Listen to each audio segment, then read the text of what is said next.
A headline topic for the U.S. media, Chinese President Xi Jinping's first state visit to the United States. On Monday, the Wall Street Journal ran special coverage of the visit, printing a front-page interview with President Xi. President Xi's way of communicating is different than traditionally. It seems a little more open, a little less formal, and his personal imprint on these answers seemed very clear.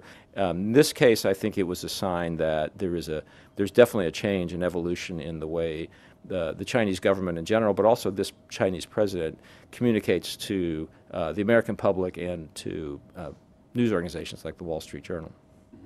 Sepp said broader interaction, more open and candid dialogue between the two countries are expected from Xi's state visit.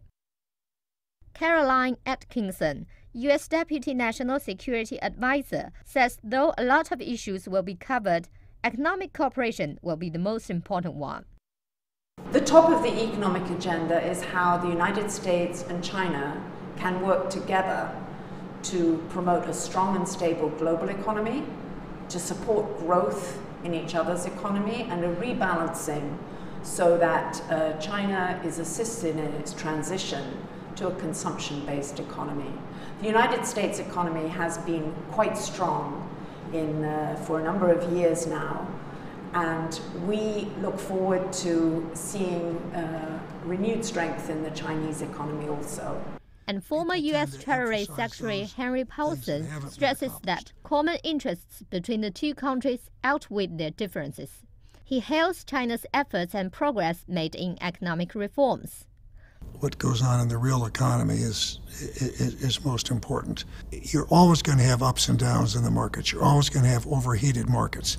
But the key to minimizing that is to have efficient, well-developed capital markets. China has made some real progress, but it's got a long way to go. And that's why I was very pleased to see President Xi Jinping see the need to continue with reforms.